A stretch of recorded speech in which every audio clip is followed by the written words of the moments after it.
The salt air in Gloucester usually smells of life, but today it reeks of hot diesel and betrayal. Marina stands iron-jawed before the market gates, her knuckles white as she grips the cold steel, while a massive bulldozer engine roars just inches from her chest, vibrating the very marrow of her bones.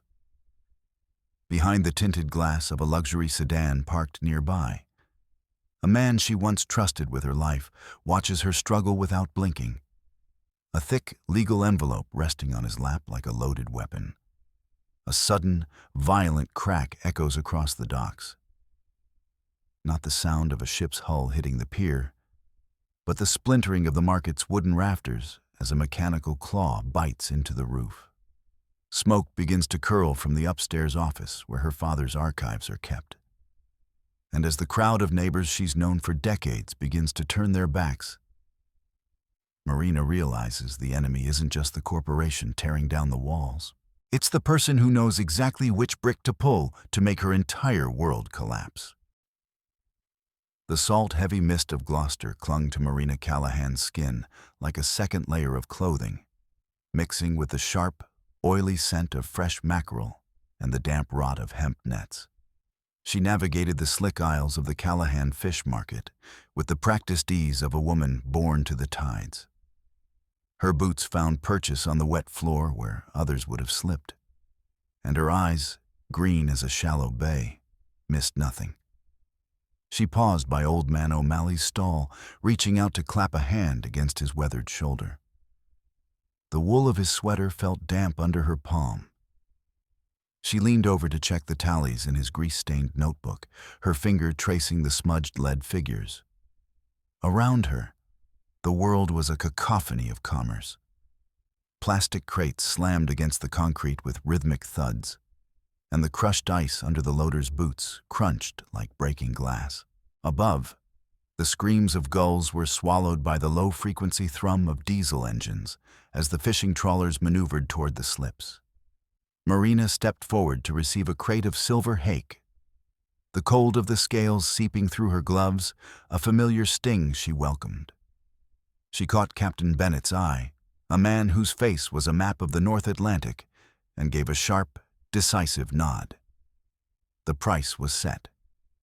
In this swirl of voices, the clatter of scales, and the constant splash of runoff water, Marina felt the market's pulse.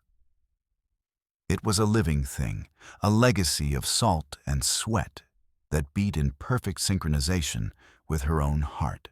The peace of the morning harbor shattered with a violent screech of tires and the guttural roar of heavy-duty diesel engines. 3 white trucks, devoid of logos or markings, swerved toward the massive wrought-iron gates of the Callahan market. They moved with a military precision that felt alien to the organic flow of the docks. The heavy doors swung open, and men in neon orange vests and slate-gray hard hats spilled onto the asphalt. They moved without a word, their faces shielded by the brims of their helmets. With a series of metallic bangs, the truck beds dropped, and the workers began unloading heavy sections of steel fencing. The iron hit the concrete with an ear-splitting ring that sent the coastal birds into a frantic, wheeling flight. Marina froze, the clipboard in her hand, suddenly feeling like a useless piece of wood. She watched as the sun caught the glint of the polished steel grates. They were being erected in a cold, straight line, cutting across the main entrance where the vans usually backed in to take the night's catch to the city. The physical barrier was rising, a jagged silver wall against the backdrop of the blue-gray sea. Marina didn't think. She moved. She sprinted toward the lead truck, her body a blur of dark red flannel and determination. She threw herself in front of the growling radiator, her palms slamming against the cold, vibrating metal of the hood. The engine's heat seeped into her skin, but she didn't pull away. The foreman stepped out of the cab, a man with a face like unbaked dough, casually adjusting a tablet strapped to his belt. Marina screamed at him, her voice raw and jagged with a fury that had been building for years. She pointed a shaking finger at the Callahan Fish Market sign hanging above the gate, a sign her father had repainted every spring. The foreman didn't look up. He merely curled his lip in a faint, bored sneer. He tapped a folded document on his screen and tried to brush past her, his shoulder catching hers with a dismissive shove. Marina lunged, her fingers clamping onto the lapel of his safety vest with a strength born of desperation. Her knuckles went white, and her eyes burned with a green fire. The air between them thickened, heavy with the stench of unburnt fuel and the sharp, ugly words of a woman defending her home.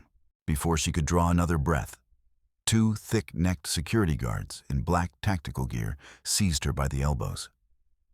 They yanked her away from the gate, their grip bruising.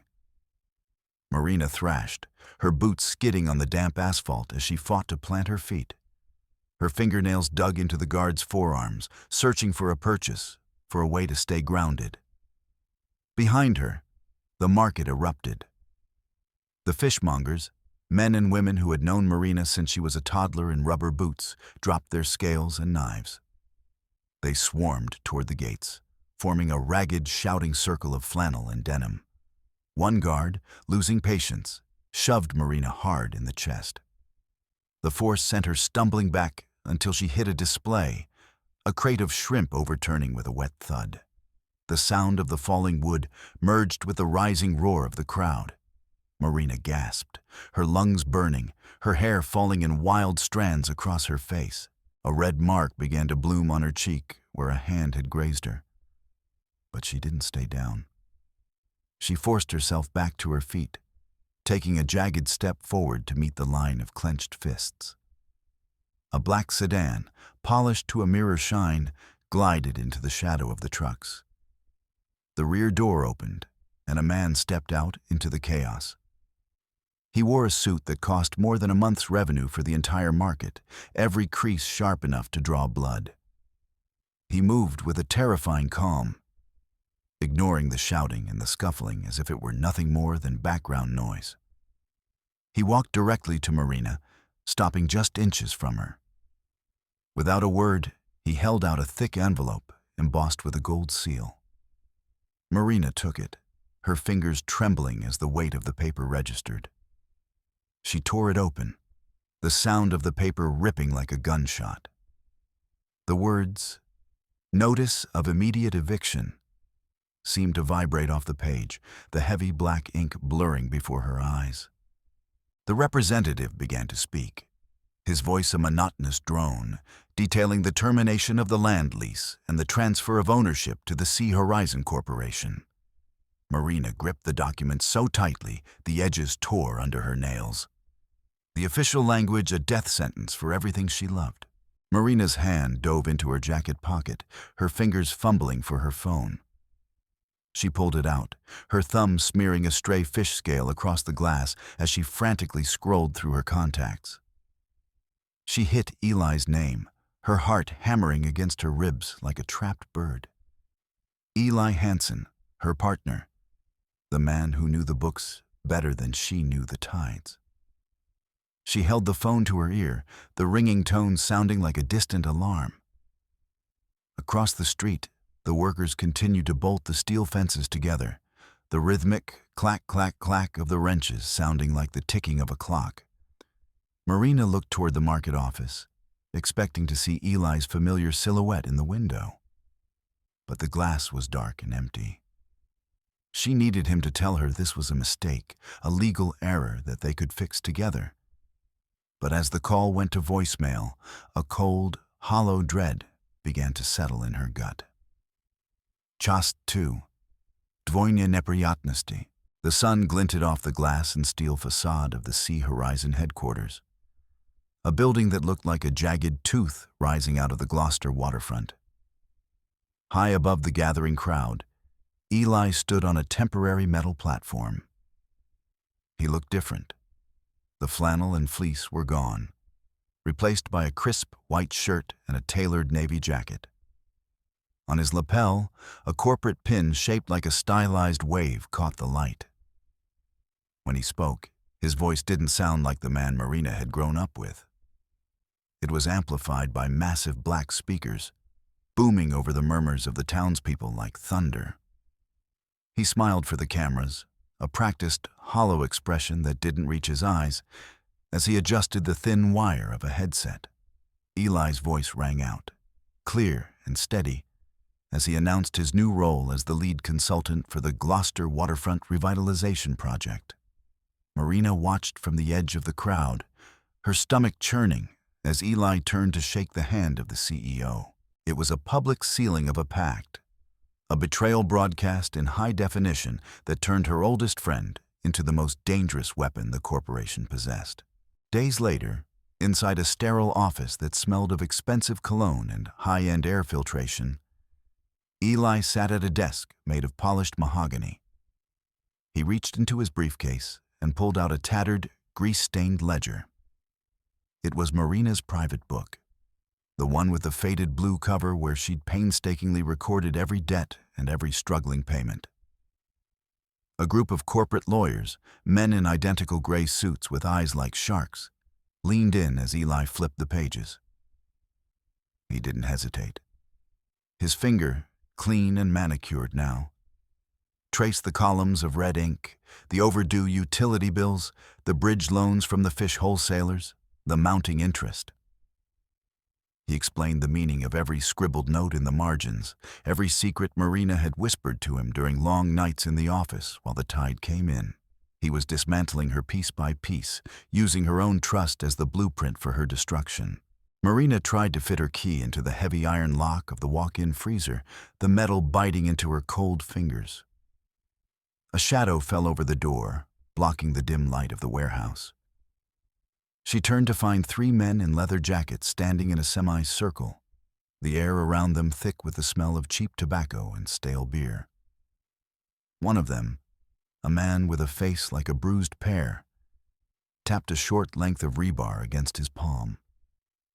The rhythmic tink, tink, tink echoed off the metal walls. He spat a wad of gum onto the floor near Marina's boot and recited a number, the exact amount she owed the main wholesalers.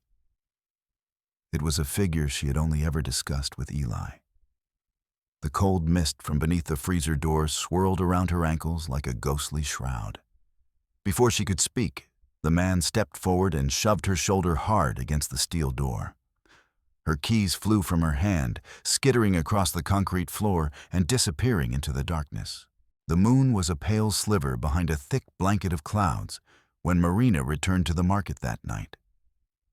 She was exhausted, her bones aching with a weariness that sleep couldn't touch. As she neared the administrative wing, she caught a flicker of movement. A dark, hooded figure near the back entrance. She froze, pressing her back against the rough, salt-crusted brick of the warehouse. The silence of the docks was broken by the sharp, crystalline sound of glass shattering. A heartbeat later, an orange glow blossomed behind the broken pane of her first-floor office. The scent of gasoline cut through the salt air with sickening speed. Flames began to lick at the dry wood of the window frame, their bright tongues devouring the old lace curtains her mother had hung years ago. The figure vanished into the labyrinth of the side alleys as the fire began to roar, turning the night sky into a bruised, angry purple. Marina didn't call for help. There wasn't time. She ripped off her heavy canvas jacket, soaked it in a nearby rain barrel, and wrapped it tightly around her head. She dove into the office, the wall of black smoke hitting her like a physical blow. The heat was a living thing, searing her lungs and forcing her to double over. Inside, her sanctuary had become a furnace. The ceiling was shedding glowing embers, and the floorboards groaned under the heat. She moved by memory, her hands searching through the thick, choking haze for the heavy steel safe in the corner. The metal was so hot, it burned her through her gloves. But she didn't let go. She braced her feet against the smoldering floor and yanked the heavy drawer free. Tears tracked through the soot on her face, her eyes stinging from the acrid smoke, as she dragged her father's archives toward the exit. the smell of singed hair filling her nostrils. The fire inspector didn't even look at Marina. He stood in the wreckage of her office, his boots crunching on charred wood and broken glass. He used the toe of his boot to poke at a melted electrical outlet in the corner, his expression one of bored professional indifference. Marina stood nearby, her face streaked with ash, clutching the blackened leather folders to her chest. The inspector scribbled a few words in a notebook, his pen scratching loudly in the quiet room. He muttered something about faulty wiring and code violations. Marina pointed toward the shattered window and the lingering, unmistakable stench of accelerant. But the man just waved her off with a flick of his wrist. He told her the old building couldn't handle the load, and he'd be filing a report citing her for criminal negligence. Marina looked at his face and saw the truth. The conclusion had been reached before the match was ever struck. By dawn, the attack had shifted. The steel fences surrounding the market were no longer bare. They were covered in bright, hand-painted posters. Marina walked along the perimeter, her heart sinking as she read the slogans, "Jobs, not fish," and "Sea Horizon is our future." A group of fishermen she had known for decades, men who had sat at her kitchen table and drank her coffee, stood on the other side of the barricades. When she tried to catch Old Man O'Malley's eye, he looked down at his boots and turned away. The posters featured the sleek, professional logos of the corporation, promising modern docks and high-paying construction jobs. Marina ran her hand over the rough paper of the signs, feeling the physical rift in her community. The town was splitting open, and the people she had called family were being forged into a mob against her. She was walking down the sidewalk toward the cafe when Mr. Harris, a man who had bought his Sunday tuna from the Callahans since before Marina was born, stepped into her path. He held a steaming paper cup in his hand, his face twisted into a mask of pure resentment. When Marina tried to offer a small, tired greeting, he didn't respond. Instead, he slowly tilted the cup. The hot, dark coffee splashed across Marina's boots, soaking into the leather and staining her skin.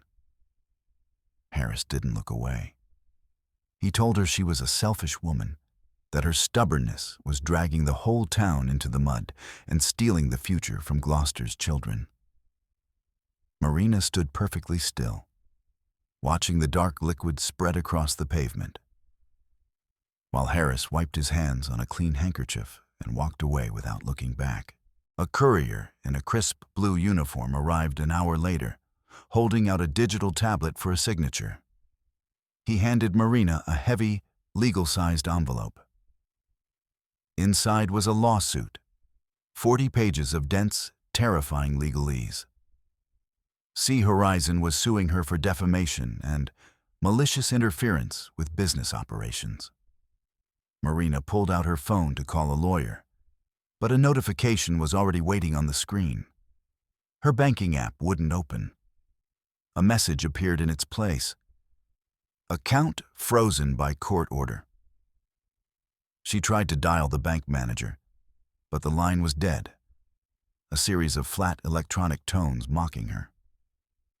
Everything she had, the payroll for her remaining loaders, the money meant to fix the fire damage, her own meager savings, was now nothing more than locked data on a screen.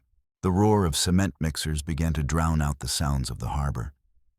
Massive trucks backed into the exclusion zone around the market, and workers began to drop heavy concrete barriers into place.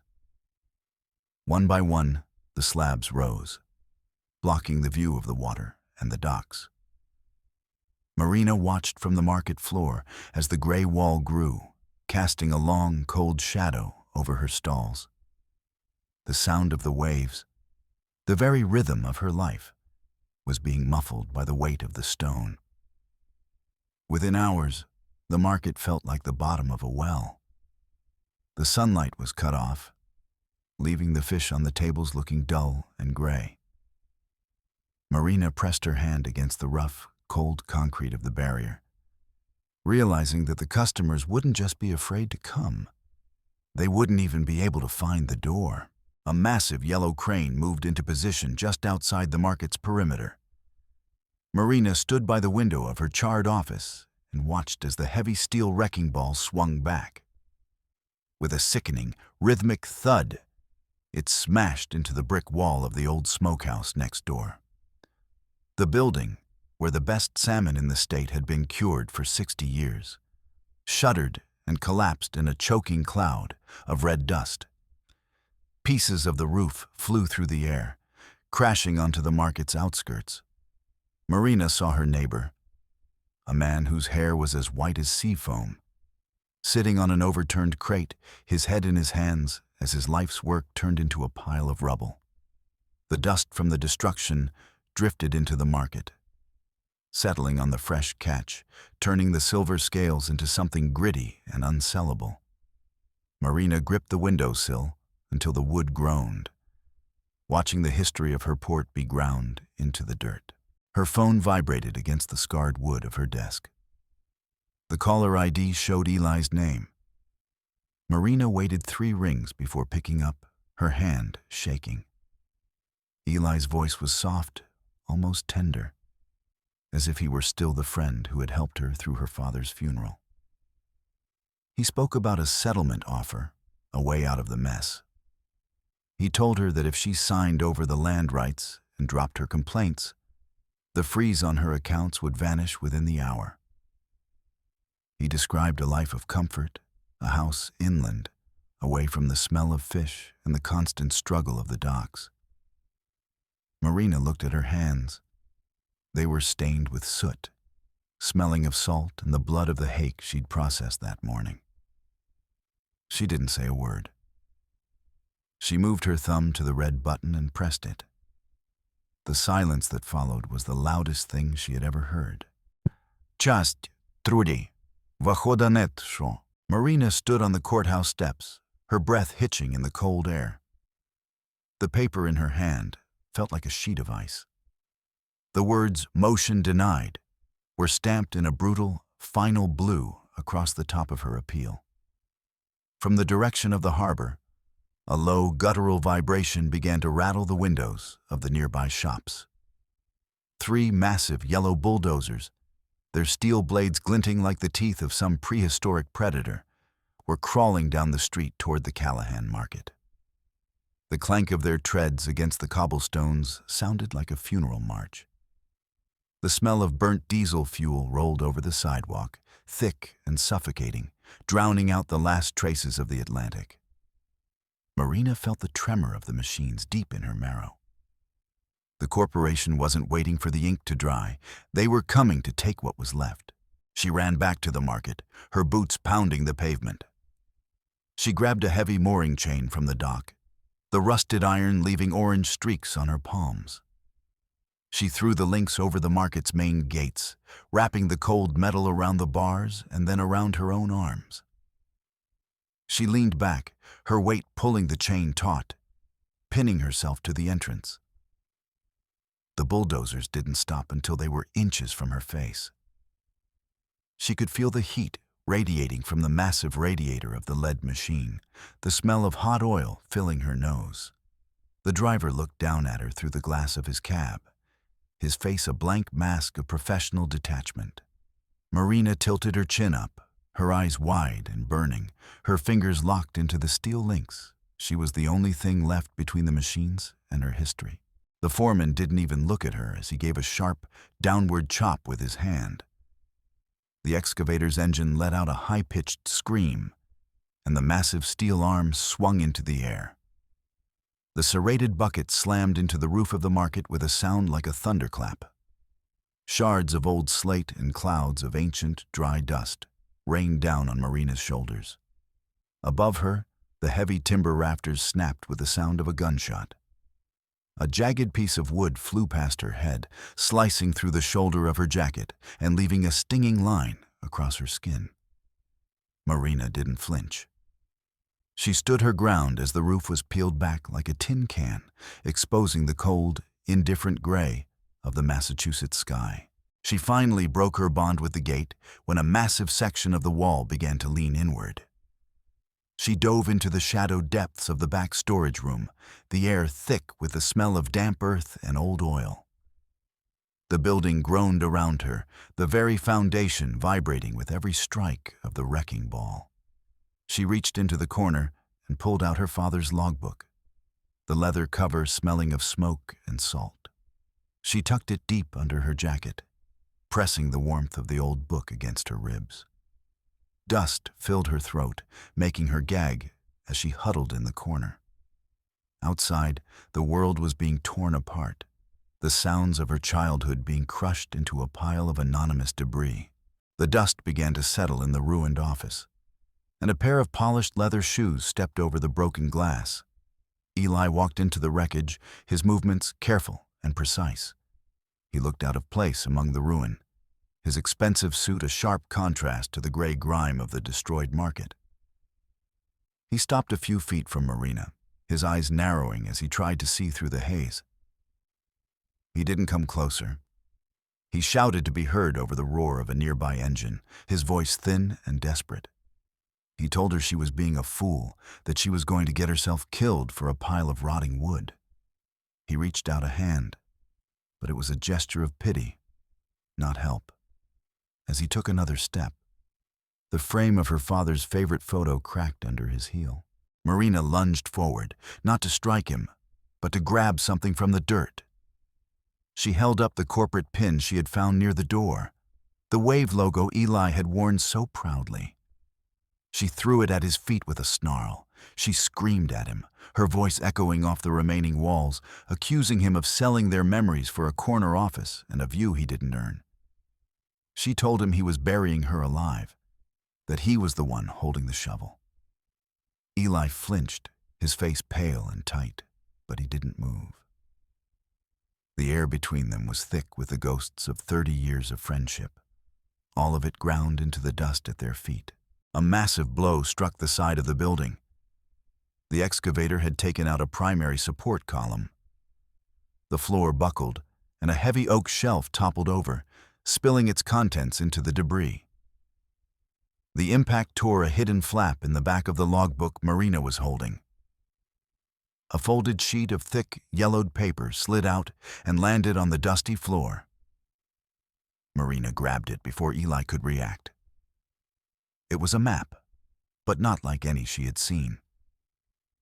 It bore the heavy blue seals of the State Engineering Department and a series of detailed shoreline markings. Her eyes scanned the red lines that ran directly under the market's foundation. It was a protected drainage zone, a piece of land that by law could never be built upon. She smoothed the map out on her knee, ignoring the plaster falling from the ceiling. Her finger traced the path of an ancient stone culvert that fed the coastal wetlands. The notes in the margin, written in her father's steady hand, spoke of environmental heritage status and a permanent building ban. The corporation had known. They had buried this information under layers of bureaucracy, hoping no one would ever look deep enough into the old records. This wasn't just a map. It was a weapon. If she could get this to the right people, the entire project would be dead in the water. Eli saw the realization on her face and lunged for the paper. Marina twisted away, using her shoulder to shove him back into a pile of crates. She dove into the narrow crawl space behind the industrial freezers, a path she had used 1,000 times as a child. It was a dark, freezing labyrinth that smelled of old ice. Eli shouted her name, his footsteps heavy and clumsy behind her. She moved like a shadow, slipping through the gaps in the machinery, her heart hammering against her ribs. She could hear him tripping over the debris, his breath coming in ragged gasps. But she was faster, driven by a desperate, cold clarity. The world suddenly turned upside down. A final, massive strike from the wrecking ball took out the last of the ceiling supports. The floor beneath Marina vanished, and she plummeted into a dark crevice in the foundation.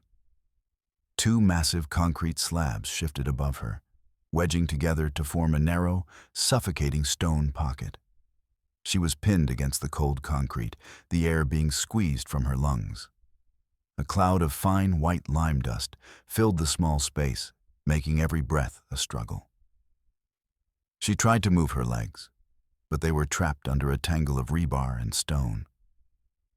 Silence fell, broken only by the distant, muffled hum of the machines above. She pressed her cheek against the cold stone and looked through a tiny crack in the rubble. She could see Eli's boots just a few feet away. He was standing perfectly still, looking at his gold watch. A stray beam of sunlight hit the glass, sending a flicker of light across the broken bricks. Marina heard a voice over a radio nearby. A worker announcing the final demolition of the sector in 30 minutes. Eli didn't move. He didn't call out. He stood there in the silence, knowing she was trapped somewhere beneath him. He knew that if he walked away, the secret of the map would die with her, and his new life would be safe. The damp cold of the earth began to seep into Marina's bones. She looked at the map in her hand, knowing it was useless if it stayed here in the dark. She found a piece of jagged metal near her hand and began to strike a steady, rhythmic beat against a nearby steel pipe. Clang, clang, clang. The sound echoed through the hollows of the ruins, a metallic heartbeat in the wreckage. She closed her eyes and focused on the rhythm, forcing herself to breathe slowly, to stay calm. Every strike sent a jolt of pain through her arm, but she didn't stop. She turned her fear into noise, a desperate signal to the world above that the Callahan market was still alive. Часть 4. Побег и развязка. Old man O'Malley stopped in his tracks, his head tilting toward the piles of broken brick and twisted metal. He held his breath, waving a hand to silence the men around him. From deep within the mound of debris came a faint, rhythmic sound, the steady strike of metal on metal. It was a heartbeat made of iron. O'Malley dropped the sign he'd been holding and ran toward the idling excavator. He scrambled up the side of the machine, his old hands surprisingly strong as he pulled himself into the cab. He shoved the operator aside, his voice a gravelly roar as he demanded the engine be cut. The diesel chugged and died, and in the sudden, ringing silence, the clink, clink, clink from beneath the stones was unmistakable. It was a signal of life in a place meant for the dead. The silence didn't last long. Led by O'Malley's cry, the fishermen and loaders surged over the barricades like a boarding party. They didn't have tools, but they had hands that had hauled thousands of tons of netting. They formed a human chain, passing heavy chunks of concrete and twisted rebar back from the hole. Eli stood on the periphery, his face a mask of pale horror, his fingers twitching at his silk tie. He watched as the men worked with a frantic, silent intensity. When Marina's soot-stained shoulder finally appeared through the gray dust, a roar went up from the docks. They hauled her out, her body limp and covered in white lime, her eyes blinking against the sudden, harsh light of the afternoon sun. Marina pushed away the hands, trying to hold her upright. Her ribs ached with every breath, and her face was a map of cuts and bruises. But her hands were clamped tight around her father's journal. She saw a blue postal truck starting its engine at the edge of the construction site and didn't hesitate. She sprinted toward it, her boots skidding on the loose gravel. She leapt onto the back step just as the vehicle pulled away, her fingers hooking into the door handle. The wind whipped her hair into a tangled mess as she clung to the metal siding. The guards of Sea Horizon were a blur behind her, their shouting lost in the roar of the wind. She pressed her forehead against the cold steel of the truck, her heart racing as the streets of Gloucester blurred past. The heavy oak doors of the city council chambers slammed open with a sound that echoed like a cannon shot. The mayor froze in mid-sentence, his mouth hanging open as Marina marched down the center aisle. She was a vision of ruin, Clothed in ash, smelling of smoke in the sea, her face streaked with dried blood. The council members recoiled from the smell, but Marina didn't care. She reached the front table and slammed her father's map down onto the polished wood. She didn't say a word as she smoothed out the yellowed paper, the old ink and the official state seals glowing under the ornate chandeliers. The mayor leaned forward, his glasses slipping down his nose as he stared at the document. While Marina stood over him, her chest heaving with exertion, she took a breath, her voice raw and jagged, and began to read from the logbook. She didn't read about fish. She read about families. She spoke the names of the captains who had built the town, and she traced the coordinates of the protected shoreline with a trembling finger. The doors opened again, and Eli stumbled in, his suit rumpled and his face slick with sweat. He lunged for the table, his hand outstretched to grab the map, but Marina slammed her palm down on top of it. She stared him down, her green eyes hard as emeralds. In the sudden, heavy silence of the room, the only sound was the rhythmic ticking of the wall clock and the ragged sound of Eli's breathing. The representative from Sea Horizon stood up, his face turning a dark, angry purple. He barked a command to the guards at the back of the room to remove her, but the mayor's gavel struck the table with a final, wooden crack. The mayor held the map up to the light, his eyes tracing the ancient watermarks and the signature of a governor long dead. He gestured for the guards to stay back, his expression one of grim realization. The room went cold. The legal armor the corporation had built around the project was dissolving in the face of a single sheet of paper. Eli sank back against the wall, his hands shaking as he realized the game was over. Marina turned to Eli, ignoring the murmurs of the crowd. She spoke softly, her voice carrying a weight that silenced the room. She reminded him of a summer day on the old pier when they were 10 years old, of the blood oath they'd made with a rusty pocket knife to always look out for each other. She asked him when his soul had become worth less than a corporate bonus. She spoke of the town they'd grown up in and the man he used to be. Eli's shoulders slumped, his confident posture crumbling until he looked like the frightened boy he'd been before the suits and the money. The silence that followed was a trial in itself. The pressure in the room finally broke. Eli's leather briefcase hit the floor with a dull thud, spilling papers across the carpet. He took a shuddering breath and began to speak, his voice a low, broken whisper that reached every corner of the chamber. He admitted to everything: the digital alteration of the maps, the forged signatures on the environmental impact reports, the bribes paid to inspectors. He spoke of the promises Sea Horizon had made him and the fear that had driven him to betray his home. He didn't look up as a low, angry hum rose from the townspeople in the gallery. He stood there, a broken man in an expensive suit, as his world collapsed around him. The police inspector stepped forward, the handcuffs clicking into place with a cold, mechanical finality. The gold cufflinks on Eli's wrists caught the light one last time before his hands were pulled behind his back. The flashbulbs of the local press erupted in a blinding white storm, capturing the fall of the Golden Boy. Eli didn't fight as they led him away, his head bowed, his feet shuffling across the floor. Marina watched him go, the fire in her eyes finally fading into a deep, hollow exhaustion.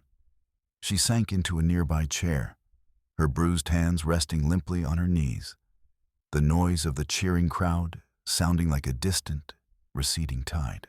The mayor took a heavy fountain pen and signed his name across a new official order. His voice was steady as he announced the immediate revocation of all Sea Horizon's permits and the designation of the Callahan Fish Market as a protected historical landmark. The room erupted in a roar of triumph, people leaping to their feet to embrace one another. Marina looked at the document, the ink still wet and glistening. It was more than just a piece of paper. It was a shield. The machines would stop. the walls would stay. She felt the salt of a tear on her lip and realized that the market, which had survived a century of storms, had finally found its harbor. Marina walked back to the docks as the sun began to dip below the horizon, turning the water into a deep, bruised purple. She stood at the edge of the pier where the heavy equipment had been working only hours before. The massive construction barges were already being towed away, their lights flickering like dying stars in the gathering mist. She took a long, deep breath, her lungs filling with the clean, cold air of the Atlantic.